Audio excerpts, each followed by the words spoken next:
Téléspectateurs de Mandé TV, bienvenue sur votre plateau Entretien Brut. Très heureuse de vous retrouver en début d'année. J'en profite pour souhaiter des meilleurs vœux, voilà, en espérant que cette année 2026 soit une année bien plus positive que les années précédentes et que nos vœux les plus ardents se réalisent. Voilà, Entretien Brut, votre plateau qui fait un décryptage de l'actualité de la semaine. Téléspectateurs de Mandé TV, vous savez très bien que sur ce plateau, je fais appel à des confrères, journalistes, des invités en fonction des sujets. On le ramène ici sur ce plateau et on fait un décryptage, une synthèse de cela pour faciliter la compréhension souvent de certains téléspectateurs. Voilà, aujourd'hui, j'ai le plaisir en début d'année d'avoir sur ce plateau Monsieur Brahima Soulo. Il est journaliste blogueur. Soulo, bonjour. Bonjour Fatima, bonjour tous les téléspectateurs de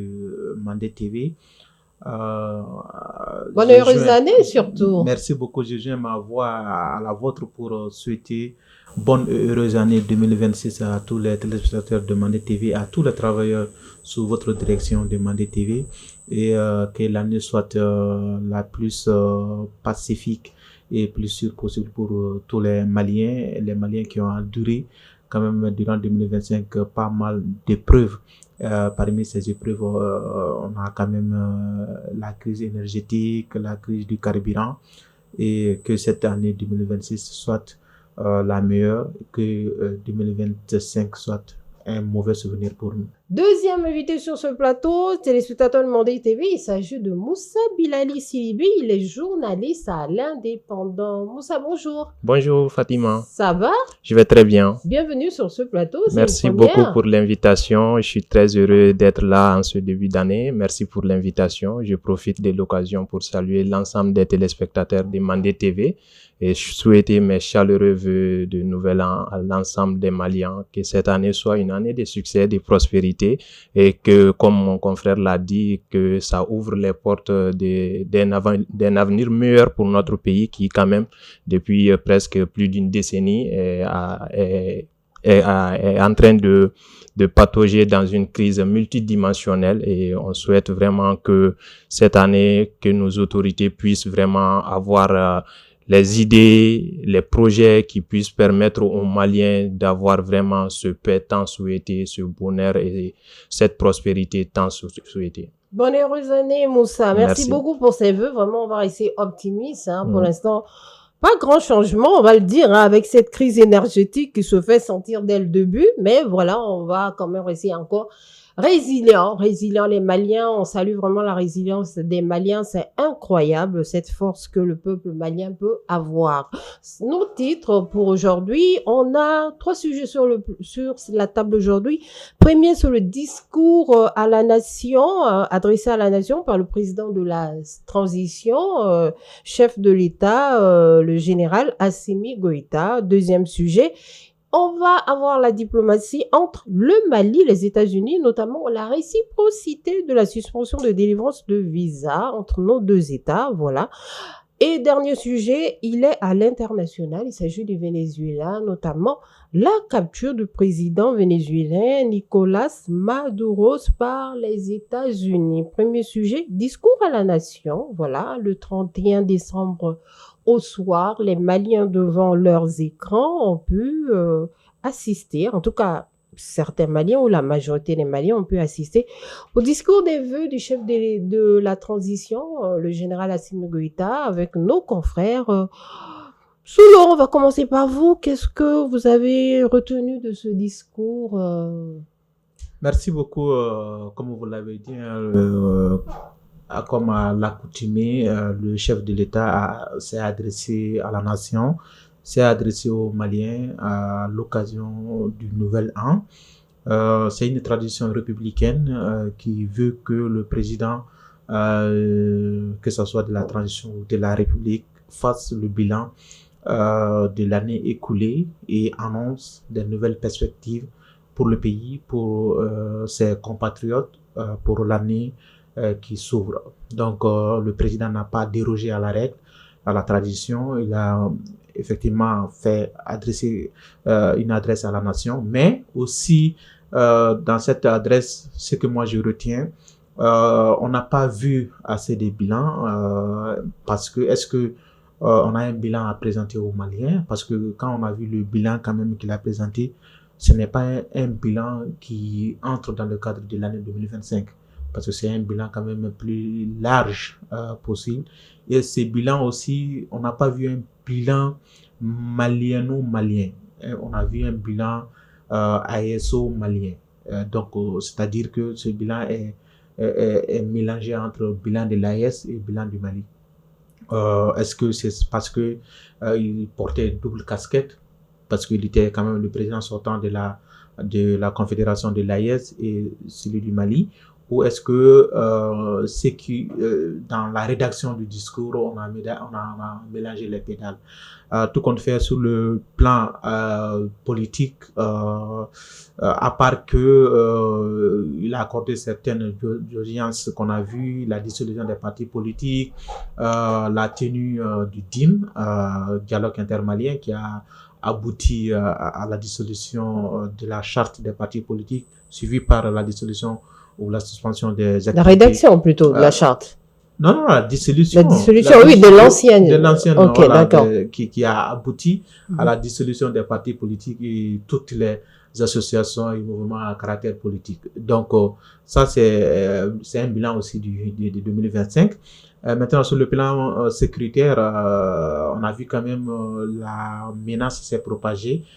Selon les médecins, ça s'est métastasé à travers le sud et l'est du pays, en l'occurrence dans la région de Sikasso et Kai. Donc ces bilans, on n'a pas dit que nos femmes n'ont pas fait effort, parce qu'aujourd'hui quand même il y a une certaine accalmie au centre et au nord par rapport au sud.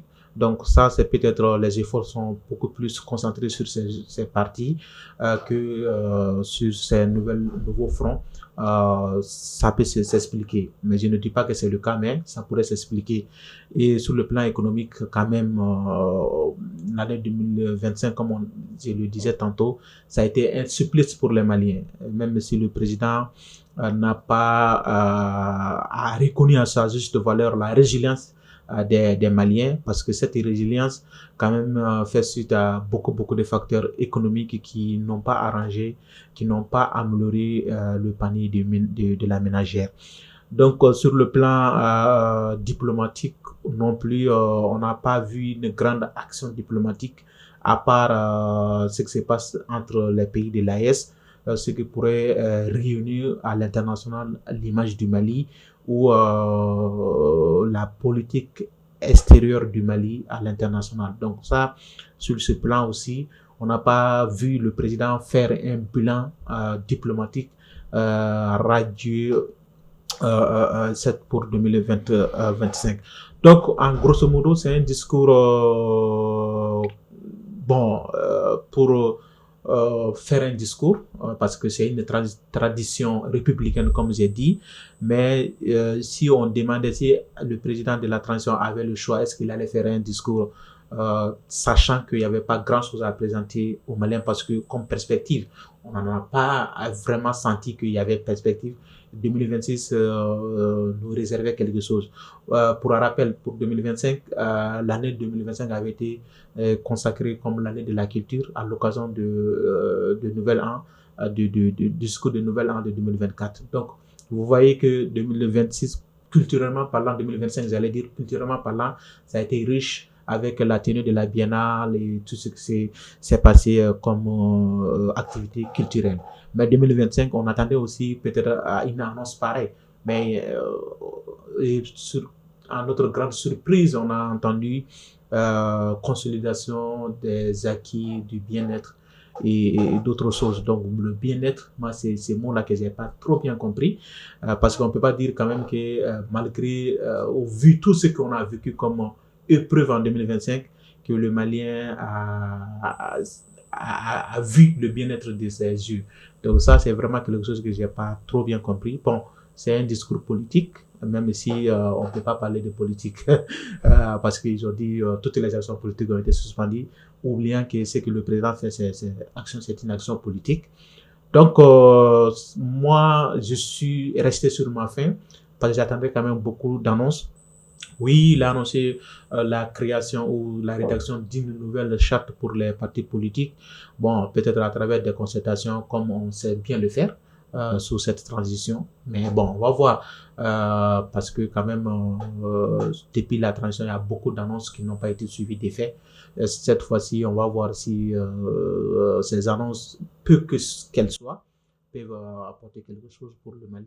D'accord, merci beaucoup, Soulo. Voilà, aperçu quand même de quelques lignes de Soulo. Moussa et vous, alors, est-ce que vous êtes dans la même lancée que Soulo ou bien vous avez quand même eu certains mots, certaines phrases qui vous ont un petit peu interpellé?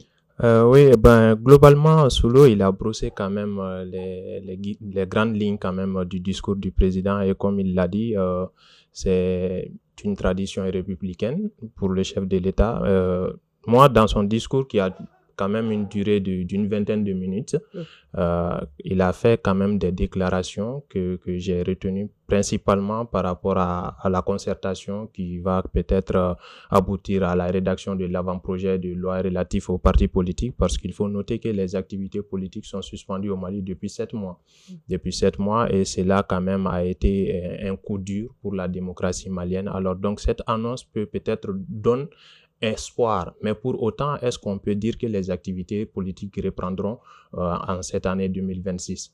Je ne suis pas autant sûr, mais quand même, cela peut donner l'occasion de redéfinir quand même l'architecture politique du pays, parce qu'il faut le savoir, depuis toutes ces années, le Mali, la démocratie malienne quand même a quand même été une démocratie totalement politique, où j'allais même dire on a assisté à la création des entreprises politiques et des réels partis politiques. Donc ça peut être une occasion de redéfinir l'architecture politique, peut-être en réduisant considérablement le nombre des partis politiques qui avoisinent les 300, et aussi en donnant l'occasion de l'émergence d'une nouvelle génération d'hommes politiques maliens.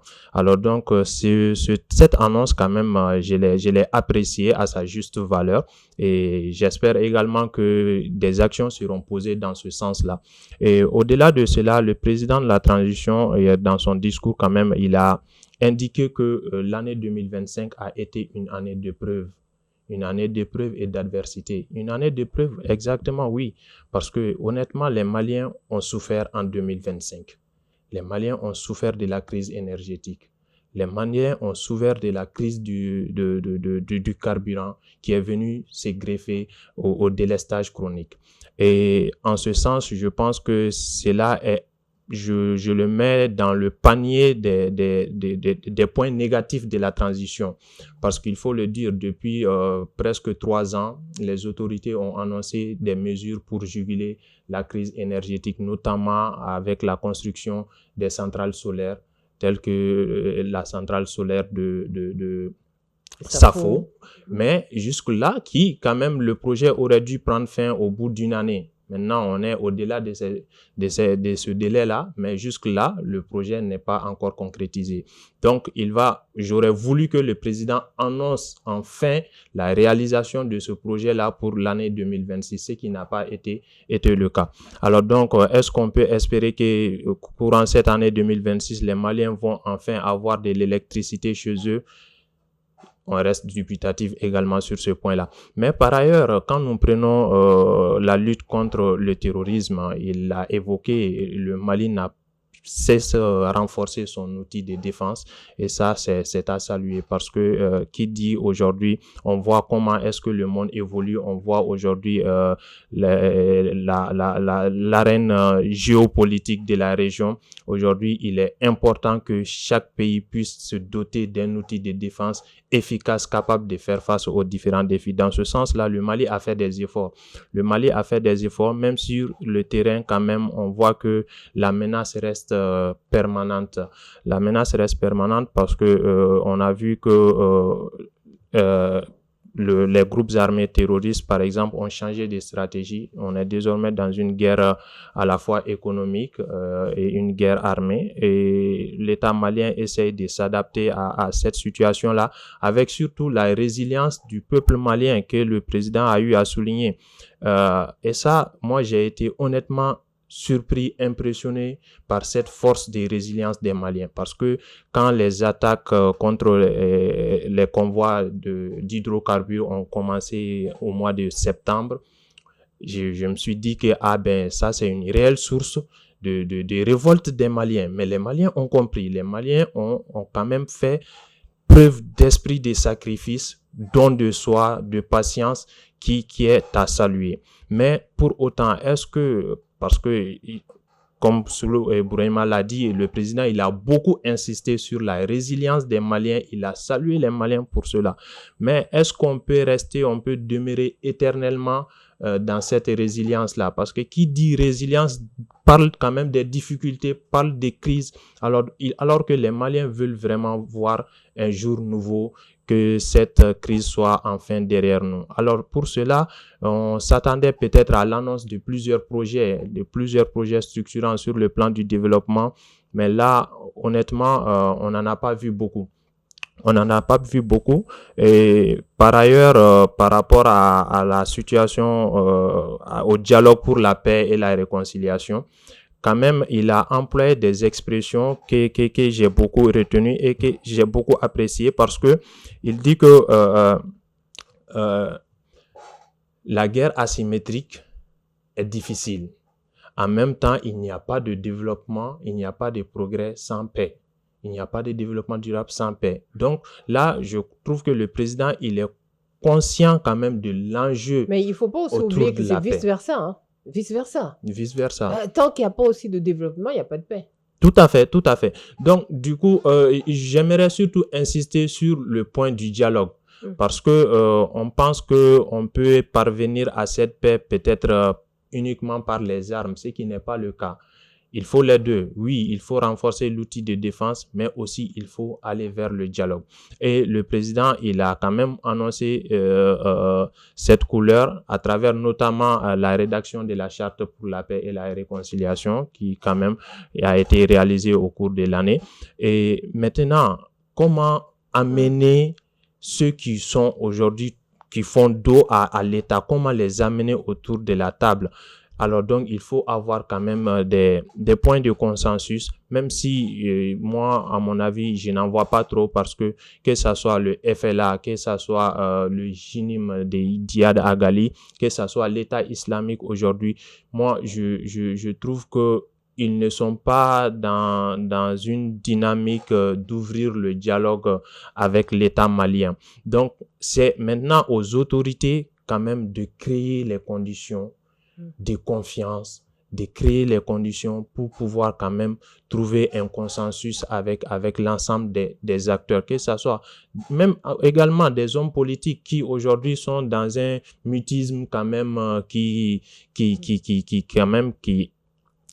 déçoit, même si les activités des partis politiques... Le mutisme quand même, avec la suspension des partis politiques, des activités à caractère politique, ils n'ont pas le choix. Revenons dans le décryptage proprement dit du discours du chef de l'État, le général Assimi Goïta. En tout cas, il y a certains observateurs qui disent que pendant ce discours, Assimi Goïta, par exemple, le général Assimi Goïta n'a pas annoncé les chiffres. Aucun chiffre, à aucun moment sur aucune situation, aucun sujet, aucun domaine en tant que tel. Absolument. Et aussi, certains observateurs disent que dans les perspectives, il n'a pas pu avancer réellement un vrai développement qui permettra à ce que le Mali, toujours dans cette démarche de souveraineté, ait pleinement une souveraineté énergétique et économique. Justement, c'est ce que je disais, je l'ai dit dans son discours quand même, il n'a pas évoqué des projets en perspective qui peuvent quand même donner une idée de ce que les Maliens auront droit courant les années à venir. Ça, c'est effectivement, en parlant de bilan, des chiffres également, qui dit bilan parle des chiffres, mais un discours à la nation n'est pas aussi, à mon avis, forcément d'établir un bilan chiffré. d'établir un bilan chiffré. C'est peut-être annoncer, les perspectives, faire une sorte de rétrospective sur ce qui s'est produit durant l'année écoulée.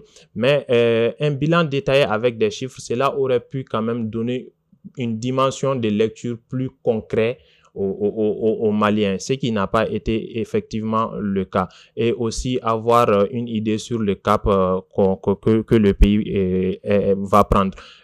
Par rapport aux perspectives, j'ai vu également, il a évoqué la stratégie du Malikoura Tassira de Kabin, comme ils le disent, de 2063. Cette stratégie quand même que le pays s'est doté, quand même, qui évoque les différents points de la vie de la nation, que ce soit sur le plan de la défense, que ce soit sur le plan agricole, que ce soit sur le plan énergétique. C'est un vaste programme qui est là et le chef d'État aurait pu quand même rentrer dans les détails de cette stratégie-là pour que les Maliens puissent avoir une idée globale de ce qu'il prévoit pour le pays durant les années à venir, ce qui n'a pas également... Peut-être aussi ce qui est faisable sur le court terme, sur l'année 2026. Exactement, il l'a évoqué sans rentrer dans les profondeurs. Donc, on n'a pas une lecture assez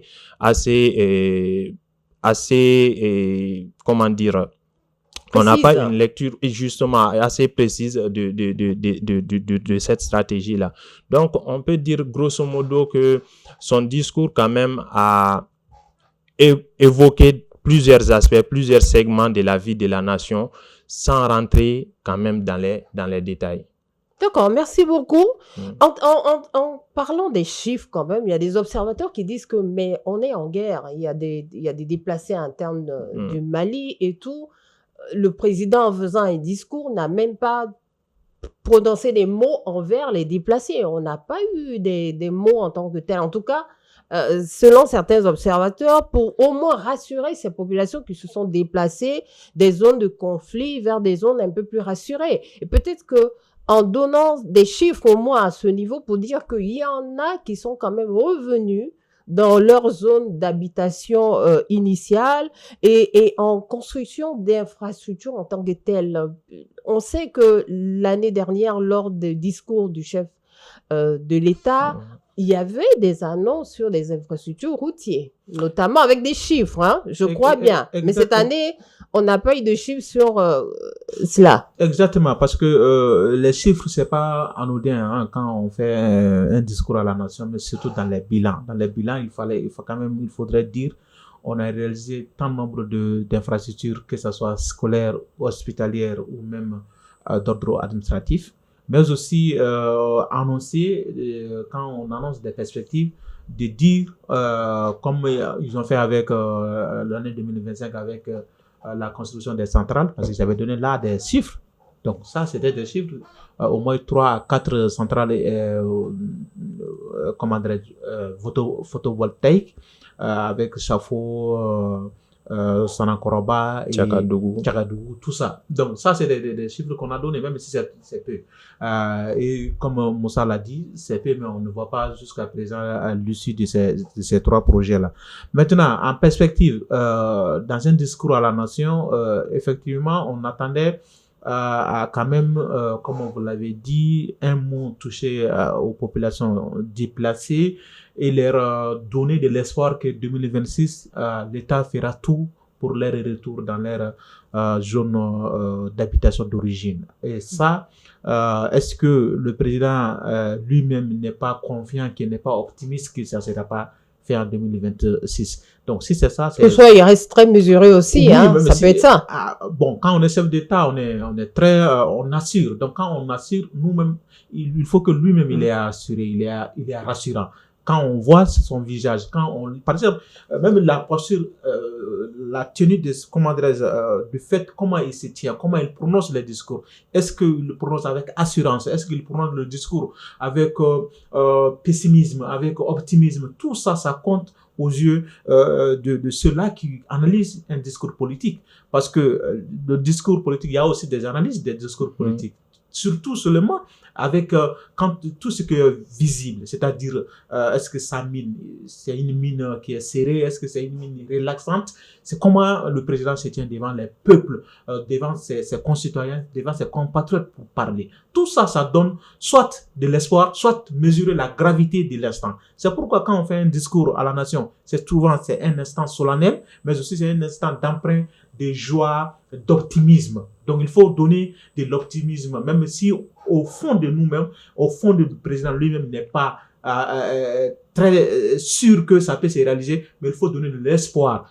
C'est pas de donner un faux espoir, mais de dire l'État fera tout pour cela. Donc ça, les citoyens vont dire, bon, oui, le président a dit. Donc, même les services qui sont concernés par ça, du fait de ce discours où le président annonce que l'État fera tout pour un possible retour des populations déplacées dans leur zone d'habitation d'origine, les services vont dire, le président dans son discours a mentionné ça, hein. Donc il faut vraiment que nous-mêmes, au niveau de nos services, parce que ça, le discours à la nation, c'est comme une ordonnance générale. Donc tous les secteurs, prennent des notes pour dire, est-ce que le président là va parler de nous, de nous. Si le président ne parle pas de vous, vous n'êtes pas trop une priorité, quoi. On a l'impression que vous n'êtes pas une priorité. On n'est pas une priorité, on ne se met pas sous pression, on ne travaille pas en conséquence pour avoir des résultats. Est-ce que ça vous a rassuré au passage où le président fait comprendre qu'il y aura davantage de production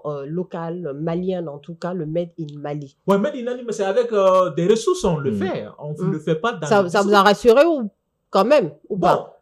Ça devait me rassurer. Mais vu les contextes, la conjoncture actuelle dans laquelle nous sommes, est-ce que c'est rassurant? Parce que du moment où on n'a pas d'électricité, du moment où on n'a pas, parce que la production, ce n'est pas vraiment sans sacrifice. Du moment où on n'a pas d'électricité, du moment où on n'a pas de carburant, comment voulez-vous que, même si c'est produit, comment on transporte? Aujourd'hui, chez les paysans, beaucoup vont avoir de leurs fruits gâtés parce qu'ils n'ont pas pu avoir de gasoil pour transporter dans les grandes villes. Vous voyez, ou dans des grandes villes comme Ségasso pour amener à Bamako.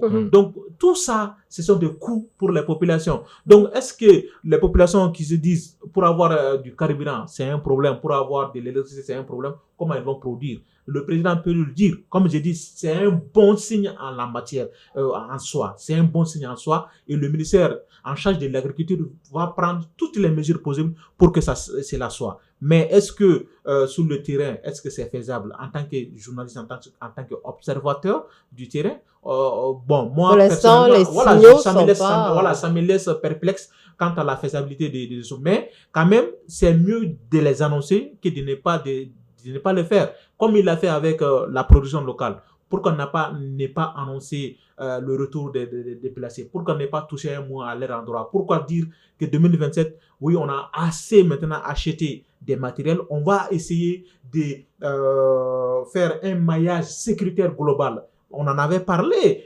Par exemple, aujourd'hui, le Mali est... Oui, mais on sait bien que tout ce qui touche à la très sécurité militaire, en général, ils n'en parlent pas beaucoup. En tout cas, il y a aussi des observateurs qui disent que, voilà, on n'a pas vraiment touché des mots quant à la recherche.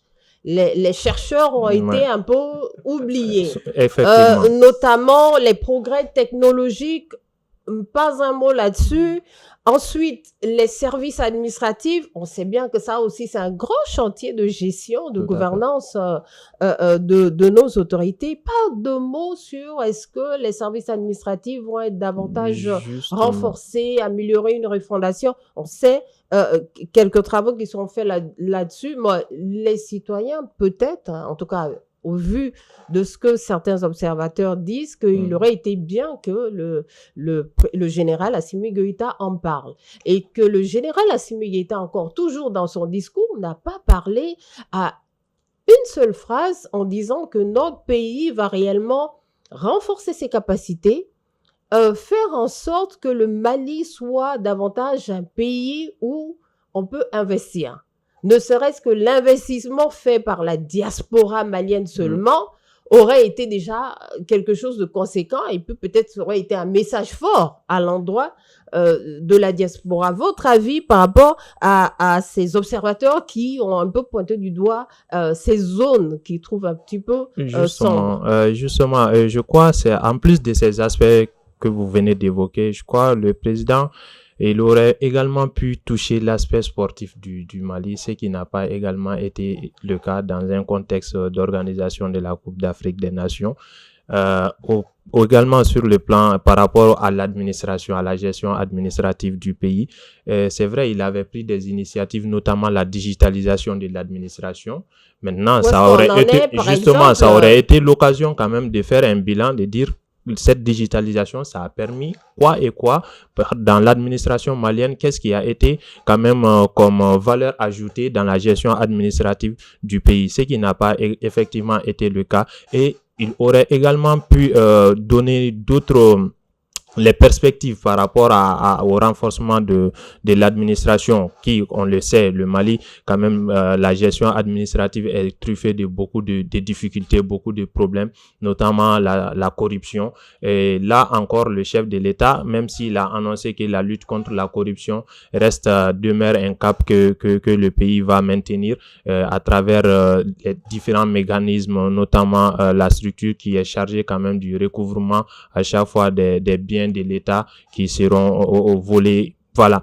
Et également l'ouverture de certains procès par rapport à des affaires comme l'avion présidentiel, comme l'affaire Paramount qui est en cours. Et au-delà de ces aspects-là, je crois on peut vraiment dire beaucoup de choses qui n'ont pas été évoquées dans son discours. Vraiment. Et ce qui m'a aussi un peu tiqué, je m'attendais à une annonce similaire de l'année de la culture pour 2025, aussi décréter l'année 2026 pour peut-être l'année de l'éducation ou bien l'année qui sera dédiée au sport ou bien une année qui sera dédiée aux investissements ou bien au développement agricole. C'est là parce que avec l'année de la culture, nous avons vu beaucoup d'initiatives quand même qui ont donné une certaine dimension à la culture malienne. Alors donc, ça pouvait être une bonne politique de poursuivre sur cette dynamique-là, mais malheureusement, ça n'a pas été le cas. Et au-delà de ça, je crois le président n'a pas suffisamment insisté sur le volet éducatif du pays, ce qui est très important. On sait que l'école malienne est dans une situation assez difficile en comparaison à d'autres pays voisins. On voit que l'école malienne est en perte de qualité de performance au fil et à mesure que nous avançons. Alors donc, le président peut-être aurait pu annoncer parce que courant l'année, nous avons vu qu'il y a eu les assises sur l'éducation. Alors donc, ces résultats-là, qu'est-ce que nous allons en faire? Parce qu'il y a eu des recommandations. Voilà, ces recommandations, comment est-ce que nous allons les mettre en œuvre pour quand même redorer l'image de l'école malienne, ce qui n'a pas également été le cas dans son discours. Donc, il y a plusieurs aspects quand même qui ont été, omis dans son adresse à la nation et qui vraiment, les Maliens auraient voulu avoir quand même plus d'explications, que les Maliens auraient voulu avoir plus de détails par rapport à ces aspects-là. D'accord. Pour clore le chapitre, juste une seule question. Est-ce que le discours rassure? Est-ce que le discours vous a rassuré? Oui, non, justement ça. Bon, justement, pour moi, non, ça c'est vrai, c'est juste une habitude. Donc, il fallait le faire, il l'a fait. Mais comme on a dit, vu qu'il y a peu de perspectives qui ont été annoncées, il y a peu de choses nouvelles qui nous ont été annoncées. Donc pour moi, ce n'est vraiment pas, c'est un discours mité. Juste conformiste, mais sans plus. Ok. Juste Moussa, à la forme. Moi également, je reste sur ma faim par rapport au discours parce que, comme je l'ai dit, il y a plusieurs aspects quand même de la vie de la nation qui n'ont pas été évoqués et en termes de résultats par rapport à l'année 2025, nous n'en avons pas vu assez et en termes de perspectives. Même les élections, parce que j'ai oublié de le dire, mais quand même, les élections ne doivent pas être un sujet tabou. Le président, il aurait pu rassurer peut-être les Maliens, même si nous n'allons pas tenir les élections tout de suite, dire au moins que les autorités de la transition ont la volonté quand même d'organiser les élections. quand ça, c'est un autre débat. Mais ça, c'est quand même difficile. Quand on sujet a sait été que occulté. le dialogue intermalien a donné d'office 5 ans. Plus 5 ans. Oui, 5 ans renouvelables autant titillé. de fois que possible. Mais quand même, de toutes les façons, on aurait pu dire que la volonté, la finalité, c'est quand même aller vers les élections. Sinon, une autre issue serait peut-être très grave pour le pays. Donc, il faut rassurer les Maliens de la volonté quand même pour un retour à l'ordre constitutionnel, ce qui n'a pas été le cas. Donc, moi, je reste sur ma faim et je dis que le discours n'est pas aussi rassurant. Un discours conformiste. Merci beaucoup. On va aller à notre prochain chapitre. Il s'agit de diplomatie. Le Mali, les USA, les États-Unis, la réciprocité de la suspension de la délivrance de visa. Voilà. Pour clore l'année, les Maliens reçoivent ça comme un cadeau de fin d'année assez épineux, même on dira. Soulo. Bon, moi, c'est ça que je dis. La diplomatie malienne, elle est très agressive et je crois que elle n'est pas trop aujourd'hui dans une mesure de comprendre que les Maliens, ce sont les Maliens qui ont aujourd'hui besoin des autres pays, ce sont les Maliens qui voyagent, ce sont les Maliens qui sont dans d'autres pays, sinon surtout aux États-Unis. Et souvent, quand on prend des mesures comme ça contre son pays et que on sait que c'est pas n'importe quel pays, ce sont les États-Unis d'Amérique, la première puissance économique du monde. On ne va pas comme ça à la légère. Il fallait quand même, la diplomatie malienne devait mener des actions concrètes, discrètes, pour que le Mali soit exempté de cette mesure-là. Au lieu de ça, on a parlé de réciprocité. Donc, mais là, ça allait être difficile parce que apparemment, quand on lit le communiqué, c'est comme si on leur met devant le fait accompli. Ils n'ont pas eu le temps d'avoir un dialogue. Non, du coup, c'est une décision souveraine des États-Unis. Et nous aussi, ça ne nous arrange pas, par exemple. Sans concerter le Mali, quand même. Oui, c'est comme ça. Mais Lucie, le Mali prend cette décision, on ne concerte pas. On dit le Mali, on prend nos décisions, on ne concerte pas. Mais est-ce que de l'autre côté, par exemple, le Mali aujourd'hui, nous, on a quand même des mines. Par exemple, on a des mines comme le lithium, on a des minéraux comme l'or, on est aussi bien en coton et tout ça. Ça, ce sont des forces du Mali. Si le Mali aujourd'hui dit, on ne voit pas, par exemple, quand on a décidé de ne pas exporter les bétails, je ne sais pas si vous vous souvenez de ces mesures du président Assimi Goïta. Il avait pris des mesures pour dire on n'exporte pas des bétails. Et ça, c'est une mesure que Assimi a pris en toute souveraineté. Il n'a pas consulté les pays par lesquels on exporte nos bétails. Donc, ce sont ces pays-là qui doivent maintenant venir au Mali pour ouvrir un couloir de dialogue avec le Mali, vu que c'est le Mali qui est détenteur de ces biens-là. Donc, on va dire, le Mali, est-ce que vous pouvez nous exempter ça en douce, en diplomatie? Et le Mali va voir, est-ce que par rapport à ces pays-là, quel est notre gain? Parce que tout est intérêt. Aujourd'hui, si les États-Unis de Donald Trump voient que, bon, pour entrer aux États-Unis, ça ne les arrange pas, mais que le Mali, avec une diplomatie vraiment forte, arrive à faire comprendre à Donald Trump que, oui, du fait que les Maliens vont acheter des matériels, des marchandises aux États-Unis, reviennent, du fait même de payer des visas, aller payer des hôtels, revenir, ça arrange les États-Unis. Donc avec ces arguments, Donald Trump ne voit que l'argent. Hein. Avec ces arguments en diplomatie, quand on part avec des chiffres pour dire que les Maliens en 2026 ont investi tant de milliards aux États-Unis, tant de millions de dollars aux États-Unis. Quand Donald Trump voit ces chiffres-là, il va dire, donc je vais retirer le Mali. Il est comme ça, le gars il est comme ça. Donc il retire le Mali de la liste et ce sont les Maliens qui ont gagné. Donc, au lieu de ça, si on dit, oui, on fait de la réciprocité. Après, on fait un autre communiqué pour dire réciprocité, mais vous avez vu quand même la liste. Le dialogue quand même. La liste additive. Ils ont dit tel nombre de personnes, les personnes binationaux, des personnes qui détiennent des visas en cours. Et tout ça, ce sont pas c'est le Mali qui le dit. C'est pas les États-Unis qui ont dit. Les États-Unis n'ont même pas dit si vous avez votre visa qui est valable. Non, les États-Unis aussi ont aussi décidé de suspendre, de faire des exceptions. Les États-Unis ont fait des exceptions. L'ambassade ne travaille pas. Non, j'ai pas vu. Voilà, j'ai pas vu cette partie. Donc, je m'en excuse. Mais maintenant, quand même, vu que nous, c'est un pays commerçant, comme j'ai dit, donc, parce que les Maliens quand même sont commerçants et on importe beaucoup. C'est nous qui importons beaucoup plus qu'on exporte. Donc, il fallait vraiment aller vers une diplomatie commerciale que Donald Trump nous impose à tous les pays du monde. Par exemple, ils avaient commencé avec la Chine. La Chine a vu que par rapport à l'échange commercial entre les deux pays, c'est interdépendant. Donc, la Chine aussi a tapé des points, des points sur la table parce que la Chine savait que en imposant des taxes sur ses produits, ça va aussi impacter sur le quotidien des Américains. Et Donald Trump a reculé. Donc, nous, on devait avoir des démarches comme ça. C'est ce que le Mali a fait aussi en tapant sur la table. Merci beaucoup. On va revenir. Par rapport à ça? Ok, par rapport à ce que mon confrère dit, dire que la diplomatie malienne est aujourd'hui agressive, je ne suis pas trop d'accord sur ce point parce que à chaque fois qu'il y a de telles décisions, moi je vois le Mali dans la réactivité. On réagit plus que on agresse en fait. Donc cette mesure de réciprocité là, ce n'était pas une première.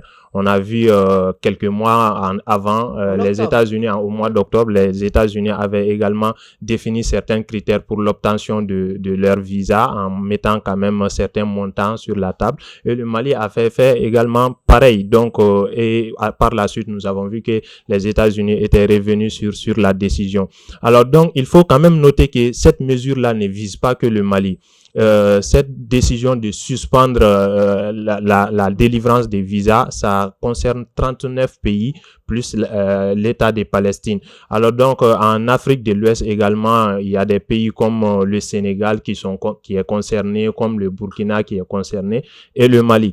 Donc le fait que les 3 pays de l'AES ont décidé de faire preuve de réciprocité, je crois ça s'inscrit un peu dans la vision des actuelles autorités de ces 3 pays-là qui sont dans une dynamique de souveraineté assumée. Alors donc, je vois la mesure avec une portée plus communicative qu'autre chose parce que quand le Mali décide de faire preuve de réciprocité dans l'affaire, il faut noter quand même que ça a peu d'impact parce que c'est vrai. Ça a peu d'impact de quel côté? Même du côté du Mali, ça a peu d'impact parce que Soulo a souligné l'apport quand même que le Mali peut apporter à l'économie américaine, mais je trouve que ça c'est très marginal pour pouvoir pousser Trump quand même à changer d'avis. Trump essaye de protéger son pays contre les migrations. Il est dans cette logique-là et c'est vrai que c'est le Mali qui va plus vers l'Amérique que le sens inverse. Alors donc le motif pour cela, c'est pour cause de sécurité nationale. Oui, à travers justement la migration irrégulière. De données sécuritaires. Effectivement, c'est quand même clair. C'est clair, mais ce défi sécuritaire là, c'est surtout lié à l'immigration. Parce qu'il a même donné l'exemple pour le cas du Niger en donnant même des chiffres du nombre de Nigériens qui quand même ont obtenu des visas pour aller séjourner aux États-Unis, que ça soit dans le cadre des études ou que ça soit dans le cadre des projets.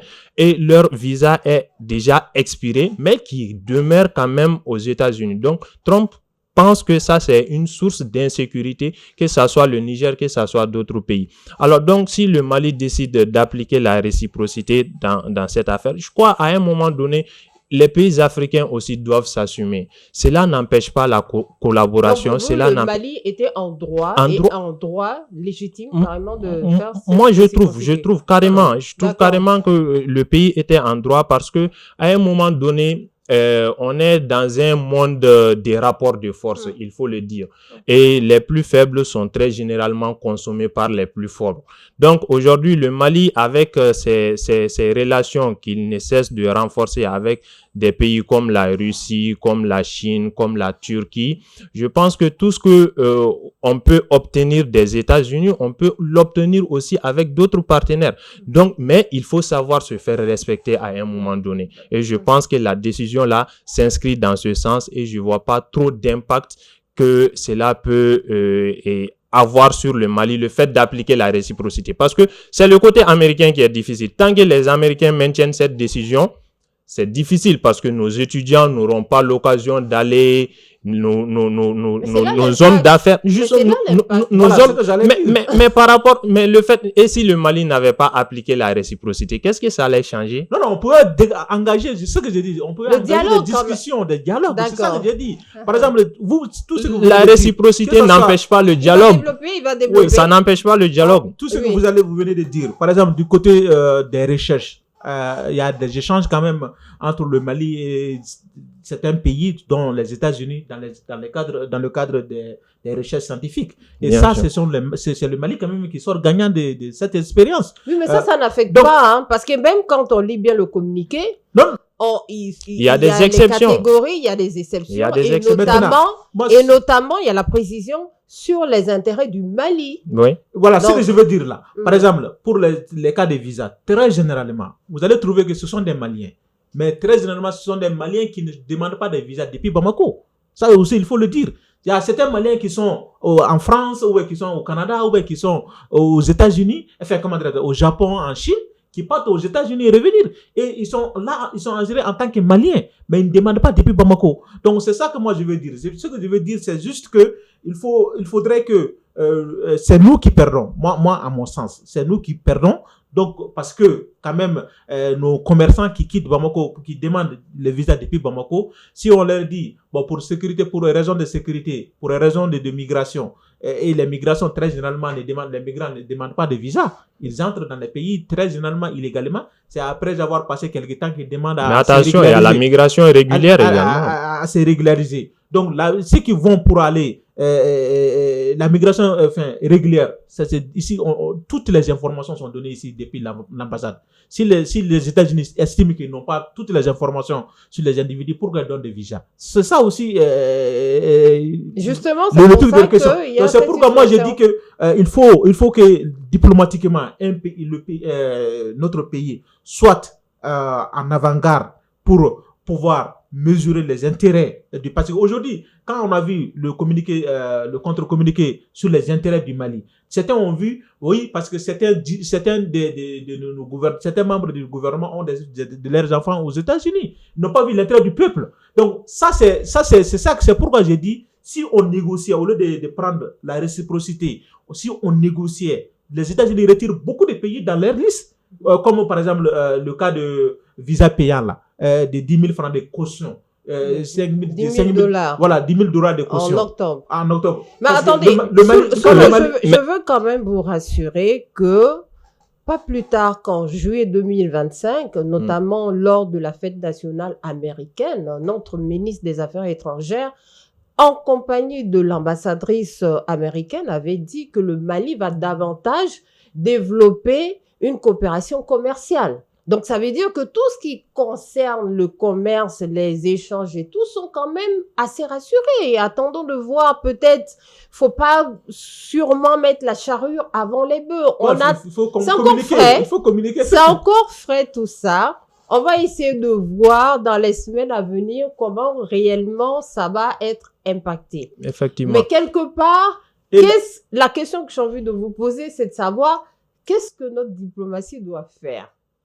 Merci beaucoup. Et moi, je pense que cette mesure de réciprocité, il faut quand même savoir que ça fait partie des dispositions diplomatiques, ça fait partie des règles diplomatiques. Mais cela, ça n'exclut en aucune manière le dialogue. Ça n'exclut pas le dialogue. Donc, c'est pourquoi je dis la mesure a une portée plus communicative. Mais vous allez voir qu'avec le temps, les deux parties vont échanger et peuvent revenir sur cette décision. Parce que il faut savoir aussi que les Américains ont aussi besoin de nos pays comme nous avons besoin d'eux. Vous avez vu, la preuve en est qu'il y a eu 2 visites des hautes autorités américaines courant, je crois, au mois de juillet dernier. Il y a eu une forte délégation américaine qui est venue au Mali pour négocier des affaires, comme vous l'avez dit, sur le plan commercial et sur le plan même de l'exploitation des ressources. Alors donc, notre diplomatie aujourd'hui s'est inscrite dans une dynamique de défendre la souveraineté du pays, quels qu'en soient les prix. Maintenant, on reste, vous l'avez vu, si vous avez remarqué, à la fin du communiqué, on dit que le Mali reste ouvert à tout partenariat et à toute coopération qui respecte sa souveraineté et qui respecte les intérêts des Maliens. Alors donc, c'est une manière de dire la mesure est là, mais cela n'exclut pas également le dialogue. Alors donc, moi, je trouve que les deux parties continuent quand même les voies diplomatiques demeurent entre les deux parties. Dans la bonne lancée, selon justement. Oui, bon, c'est ça que depuis sur ce sujet, moi je suis sur ça, sur le dialogue, sur vraiment des actions diplomatiques consistantes pour permettre aux Maliens de pouvoir voyager, surtout aux commerçants, parce que il ne faut pas tout voir côté intellectuel, il faut aussi voir ces gens-là qui ils ont des oui, parce qu'ils ont des marchandises. Désolé, mais il faut quand même voir intellectuel, là. Non, mais le plus grand, le Mali dans sa globalité, est quand même, c'est le secteur informel qui nourrit le Mali. Pas les 100 000 ou les 200 000 fonctionnaires. Ouais. C'est une grosse masse salariale. Mais les impôts, c'est pas les fonctionnaires qui le payent. Ce sont les Maliens, c'est là qui partent aux États-Unis aller récupérer des marchandises, des douaniers au niveau des douanes. Si la douane fait des excédents, des records, c'est parce que on a des commerçants qui importent, on a des commerçants qui cherchent, qui reviennent. Donc il faut quand même la diplomatie doit faire tout pour que ces Maliens aient des facilités dans tous les pays où ces Maliens vont. Donc, ce n'est pas parce que l'autre l'a fait pour se faire respecter que la réciprocité doit s'appliquer. Moi, je ne suis pas contre la réciprocité quand il s'agit des pays où on a moins d'intérêt. Mais si on a, parce que c'est pourquoi je dis, il faut juger l'intérêt qu'on a. Est-ce que les intérêts, c'est vrai, comme vous l'avez dit, la marge d'échange entre les États-Unis et le Mali, si les États-Unis de leur côté ils font leur calcul, vous allez trouver que c'est peu. Mais est-ce que quand le Mali fait le calcul, est-ce que c'est peu? C'est ça aussi. Parce que c'est l'intérêt du Mali qu'on doit voir et non les intérêts des États-Unis. Et dans le communiqué du ministre Diop, c'est bien clair. Il faut les intérêts supérieurs des Maliens. Donc, si c'est les intérêts supérieurs des Maliens viennent de la Côte d'Ivoire, viennent des États-Unis, il faudrait que la diplomatie joue à ce que les intérêts du Mali.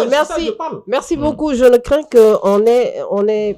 qu'on soit en manque de temps. Hein. Voilà, on va aller tout de suite sur notre dernier sujet international, notamment le Venezuela. Voilà, les populations du monde entier ont assisté à la date du 3 janvier quand même à la capture du président vénézuélien par les États-Unis. Sous l'eau, ça a été quand même la grosse information le week-end dernier. En tout cas, c'est pourquoi je dis, voilà un pays qui est là, qui s'appelle les États-Unis d'Amérique, qui s'en fout royalement de toutes les règles du monde et qui ne dicte que les règles. Donc, aujourd'hui, quand on est en train de parler de souveraineté, on est en train de parler de réciprocité, est-ce que les États-Unis ont affaire avec une réciprocité? Ils les imposent tout ce qu'ils veulent. Donc, un président démocratiquement élu, même s'il est mal élu, quand même, Maduro, il a organisé une élection, il est déclaré vainqueur par les institutions habilitées à le faire, et il est président de son pays. Et on le prend comme un poulet dans une basse-cour. C'est vraiment incroyable. Mais ce n'est pas quand même la première fois que les États-Unis font ce genre d'actes envers les présidents des autres pays. Surtout que dans le cas de Venezuela, ce n'est pas vraiment surprenant parce qu'on ne s'attendait qu'à ça. Tous les avertis, tous les observateurs avertis s'attendaient à ce que soit c'était une intervention militaire très violente contre le pays, soit un kidnapping qu'on a vu. Donc, dans l'un contre l'autre, comme l'autre cas, quand même, les États-Unis considèrent que tout le continent américain, c'est leur précaré. Ni la Chine, ni la Russie ne doivent venir jouer leur jeu d'intérêt là-bas. Donc, aujourd'hui, Venezuela, avec la révolution bolivarienne dirigée par Hugo Chavez, ils avaient chassé, nationalisé toutes les... c'est économique, hein, pour résumer en quelque sorte. Cette intervention, cet enlèvement de Maduro, c'est plus économique que de lutte contre le drogue. les drogues. Donc aujourd'hui, parce que Hugo Chavez avait chassé les entreprises américaines du pays et Maduro est venu, il a continué avec la même politique. Et Donald Trump, les autres présidents n'ont rien fait, mais Donald Trump, en tant qu'homme d'affaires, et voyant que la Russie et la Chine sont quand même en train d'accroître leur influence sur ces pays Venezuela, il a dit non, il faut que ça s'arrête parce que c'est comme ça que la Russie a fait en Ukraine et que la Chine est en train de vouloir faire aussi en Taïwan. Donc, c'est des jeux d'intérêt. Il faut que, au nom des intérêts des États-Unis, les États-Unis ne se priveront de rien. Et la preuve, on a vu un président qui était président le 2, il a reçu une délégation officielle envoyée par le président Xi Jinping à Maduro. Et la nuit, on le kidnappe par les États-Unis aux yeux et au barbes de la Chine qui n'a branché, qui n'a dit mot. Donc, quand on voit ces jeux d'intérêt, si, elle a branché, peut-être pas au même degré, mais quand même. Ce sont des condamnations de principe. C'est diplomatique. Donc, ce qui veut dire que les États-Unis, comme je disais tantôt, pour le cas du Mali, c'est à peu près la même chose. Ces gens ne voient que leurs intérêts. Donc, à nous aussi de jouer à nos intérêts. Ce n'est pas des rapports de force. Et quand on va dans les rapports de force, les États-Unis, je crois que il y a un pays qui peut rivaliser avec ça. Et le cas de Maduro, c'est très édifiant. C'est la preuve. Où ça par rapport à ça? Oui, quand même, cet événement qui s'est produit le 3 janvier dernier, quand même, a été quand même l'onde de choc, comme vous l'avez dit. Et je trouve que c'est l'illustration parfaite qui montre que dans les relations internationales, c'est une question de rapport de force. C'est vraiment le droit international, la charte des Nations Unies, ce sont des documents qui sont là, justement pour les faibles, mais en réalité, les plus forts font ce qu'ils veulent. C'est ça la réalité des faits. Alors donc, ce que Trump quand même a fait, quoi qu'il en soit, que le président vénézuélien soit impliqué dans une affaire de trafic de drogue, comme lui-même il a inventé l'expression le narcoterrorisme pour justifier son intervention, mais l'acte quand même est absurde.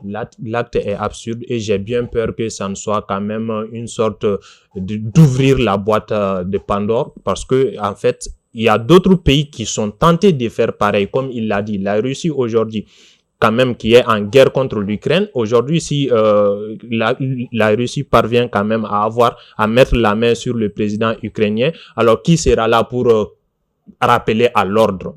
Et la Chine qui quand même continue d'harceler, Taïwan. Et si aujourd'hui la Chine décide de mener une action d'invasion de l'île de Taïwanais, qu'est-ce qui va arriver? Alors donc, j'ai bien peur que quand même c'est un message pour les pays qui pensent que le monde est dirigé par des principes, par l'égalité, par la démocratie. Non. C'est une question des rapports de force et ça quand même, malheureusement, ça nous amène quand même dans une dynamique qui peut-être il faut craindre parce que on voit quand on regarde la tendance du monde même, chaque pays, chaque continent, les gens ne cessent de se réarmer, de se renforcer. Alors donc ça, je pense que ça fait peur. Et s'agissant du cas de Maduro spécifiquement, j'ai pas compris pourquoi est-ce que les États-Unis, la Chine et la Russie, qui quand même étaient des partenaires de poids, n'ont pas pu peut-être voir venir ou bien on laissait faire. Est-ce qu'il y a un service de renseignement, on s'est même posé justement, parce que ça a été tellement facile qu'on se pose des questions.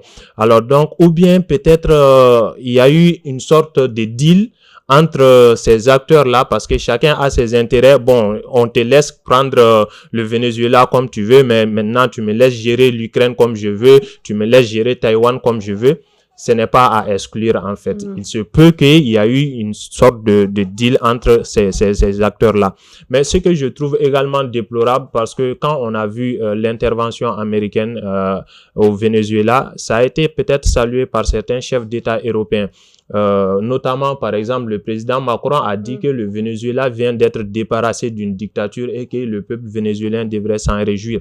Mais Trump, dans sa, comment dire, excusez-moi du terme, mais dans ses délires, continue à menacer d'autres pays, tels que le Cuba, tels que le Groenland, qui est quand même sous l'autorité du Danemark. Mais là, quand il a commencé à menacer le Groenland, on a vu que les pays européens, quand même, se sont levés pour dire « Ah, ça pas touche, il ne faut pas le faire ». Donc, il y a aussi ce 2 poids, 2 mesures-là qui, quand même, caractérisent un peu les relations géopolitiques. C'est pourquoi j'ai dit... quand on est faible comme nous, nos pays là, vraiment, il est temps de trouver des moyens, de trouver des mécanismes pour pouvoir s'endosser à d'autres pays. Parce que ça, c'est un avertissement qu'il a lancé. C'est un avertissement qu'il a lancé. Il a bien dit, hein, dit que pour les autres présidents aussi, ça peut arriver. Ouais, pour les dictatures comme à Colombie, Cuba, voilà. Donc, ça fait peur. Donc, chez nous ici, peut-être même... Vous venez de me tendre une perche concernant les mécanismes, quel sens se vouer, quelque part, si on veut dire. On parle des Nations Unies dans ce cas. Les Nations Unies, vraiment aujourd'hui, est-ce que ça donne encore un peu plus de discrédit à tous ceux qui ont fustigé les Nations Unies? Parce qu'on l'a vu. Oui. Voilà. Effectivement, les Nations Unies sont, l'ONU surtout, l'Organisation des Nations Unies, surtout son Conseil de sécurité, on sait que c'est un instrument contre les faibles. Sinon, les 5 détenteurs de veto n'ont jamais été sanctionnés par le Conseil de sécurité. Toujours parce qu'ils ont droit à un veto, et chaque fois ils mettent leur veto contre des décisions du monde entier. Donc ça, c'est vraiment pour les faibles. Et aujourd'hui, il a parlé de s'adosser à des puissances pour les pays faibles. Ça, normalement, par exemple, pour le cas du Mali, depuis la création du Mali, Modibo Keïta a vu qu'il y a 2 blocs. Il y a un bloc occidental, bloc soviétique et bloc occidental. Il a dit, ils ont créé ce qu'on appelle le mouvement des non-alignés. Et le Mali faisait partie de ces mouvements des non-alignés. Donc, on n'est pas ni du bloc soviétique, ni du bloc occidental, mais quand même, on avait aussi les non-alignés aussi avaient une voix à apporter dans la résolution des crises. Par exemple, tout récemment, je crois en 2024, même le Premier ministre Abdoulaye Maïga a représenté le président Assimi Goïta dans une rencontre des non-alignés. Donc, le Mali, normalement, devait être dans le pays comme le Mali, on doit rester dans notre cadre de non-alignés. Au lieu de ne pas... Parce que quand on s'adosse à la Russie ou on s'adosse à la Chine, ou à d'autres puissances, et quand on sait que, comme vous l'avez dit, il se peut que c'est un deal entre les puissants, et quand la France va dire, donc moi, si les États-Unis peuvent faire ça dans leur précaré américain, moi aussi, j'avais mon précaré qui est Sahel, ou qui est Afrique de l'Ouest. Donc moi aussi, j'interviens et les États-Unis ne vont rien faire. Est-ce que en restant dans cette posture des non-alignés, on est épargné? Non, on était protégés. On était bien protégés. Je ne pense pas. Parce que je ne pense pas. Parce que même cette position de non-aligné là, ce n'est pas en tant que tel qu'on est neutre pour autant. Vous avez parlé de Modibo Keïta, mais on sait que la politique de Modibo Keïta était plus calquée sur le système communisme, j'allais même dire, sur le système communiste. Et même aujourd'hui, on parle... Il était non aligné. Justement, même aujourd'hui... Économiquement parlant, il commerçait avec les soviétiques. Non, mais politiquement... Mais cette dynamique peut continuer. La puissance d'un État, c'est quoi? C'est sur le plan quoi? Politique. C'est sur le plan politique. Okay. Exactement. D'accord. Politique et militaire. Moi, je vais ajouter, je suis tenté d'ajouter politique et militaire. Des décisions militaires. Oui. Puissance économique aussi, il faut, je pense, un petit peu rajouter à ça. Oui, absolument. On avait parlé ici, le développement sans sécurité, il n'y a pas de développement. Ça va de pair. Mais quand même, politiquement, quand on est on a un bloc qu'on appelle des non-alignés, il faut rester dans ces blocs et jouer sa partition pour dire, vous, Occident, vous, donc ça veut dire bloc que occidental, pour tous ces pays, entre guillemets, faibles, les pays africains doivent rester dans le bloc non aligné. Non, pas pour tous les pays africains. Il y a des pays qui ont décidé d'être... Oui, mais aujourd'hui, la question que j'ai envie de vous poser, c'est que face à cette situation, à ce fait que le Venezuela vient de subir face à la puissance des États-Unis, quelle est la posture aujourd'hui que doivent avoir nos pays africains? Bon, la CEDEAO a fait un communiqué condamnant ce qui s'est passé. Donc, ça, c'est du fait que le principe international, le droit international voudrait qu'on ne viole pas la souveraineté d'un pays, d'un État. Donc, ça, c'est par principe, ils peuvent, en tant qu'organisation, maintenant, condamner. Maintenant, est-ce que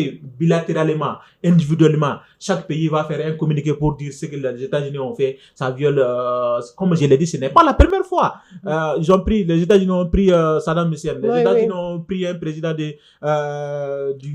au Panama en 1989, ça s'est passé. Ce n'est pas la première fois pour les États-Unis. Et pour la France aussi, ce n'est... rapidement, ma réponse... Donc, pour les pays africains, par principe, on doit condamner. On condamne l'interventionnisme américain. Et ça s'est déjà fait partout. Donc, les pays africains doivent condamner ça. Et leur position politique historique, par exemple, pour le cas du Mali qui est non aligné, le Mali peut condamner avec cette position de non aligné sans pourtant attirer la foudre des États-Unis. Parce que le Mali n'est pas dans les ventes en guerre.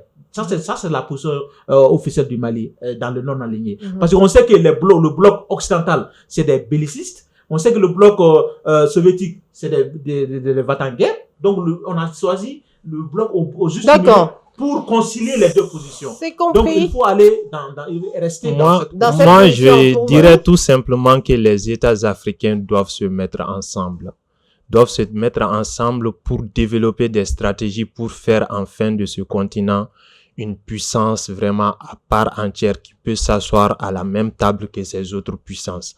Parce que tant que nous ne sommes pas dans cette dynamique, tant que nous sommes éparpillés de la sorte, ces nations-là, ces puissances-là feront toujours de ce qu'ils veulent.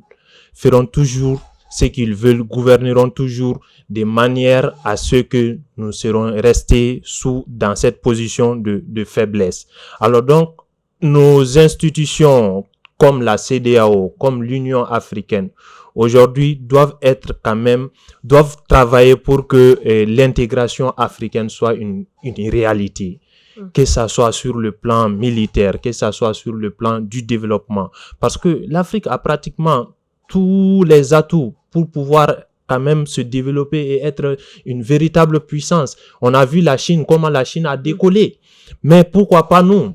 Rien ne nous manque. Donc, je crois c'est la seule façon de se mettre ensemble pour constituer vraiment une force qui peut vraiment ensemble faire face à certaines décisions venant de ces puissances-là. Sans cela, on va demeurer dans cette position de faiblesse et les puissants continueront toujours à dominer le monde au mépris du droit international, au mépris de la Charte des Nations Unies pour la paix. C'est sur ces mots qu'on finit notre entretien brut du jour. Voilà, téléspectateurs de Mandé TV, nous sommes à la fin de notre débat du jour. Ce plateau avec invité Bouréma Soulo, journaliste, blogueur. Bouréma, merci beaucoup. Merci Fadima, merci à tous les téléspectateurs de Mandé TV et à la diaspora qui regardent cette émission. Et je crois on sera là la prochaine fois. Inch'Allah. Pour encore d'autres sujets. Inch'Allah, alors. Je remercie beaucoup Moussa Sidibé, Bilali Sidibé, journaliste à l'Indépendant. Moussa, merci beaucoup d'avoir été des nôtres sur ce plateau. Je vous en prie, Fadima, ce fut vraiment un réel plaisir et j'espère que c'est une première pour moi et j'espère que ça ne sera pas la dernière. Inch'Allah. Et je salue nos chaleureux téléspectateurs. Téléspectateurs de Mandé TV, on vous salue, on se dit à la prochaine. Voilà, bonne et heureuse année encore une fois et en espérant que cette année soit nettement positive pour le bonheur des populations du monde entier. Je salue aussi la régie qui a assuré cet enregistrement. Allez-y sur la page YouTube, Facebook, Mandé TV, Reflet du Mali pour voir et revoir cette émission et bien d'autres encore. Et on se dit à la prochaine sur ce même plateau, même jour, même heure. Au revoir.